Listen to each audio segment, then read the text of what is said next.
Hi friends. Ragi laddu எப்படி செய்யலாம் பார்க்கலாமா? இது ரொம்ப ஈஸிங்க. ஆனா டேஸ்ட் வரிசையில இவன பக்கத்துல வேற எவனும் வர முடியாது. அவ்ளோ டேஸ்ட்டா இருக்கும்.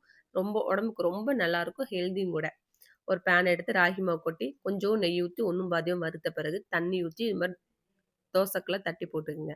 அத இது மாரி பிச்சுக்குங்க. பிச்சு கொஞ்சம் ஆற விட்ட பிறகு, 1/2 கப் வேர்க்கடல எடுத்து, நல்லா வறுத்துட்டு தோல நீக்கிட்டு இது மாரி சேர்த்துக்குங்க. அது கூட 1/4 கப்பு வெல்லம் சேர்த்துக்குங்க. 1/4 கப்பு வெல்லம் சேர்த்த பிறகு, உங்களுக்கு தேவையான அளவுக்கு எள்ளு சேர்த்துக்குங்க.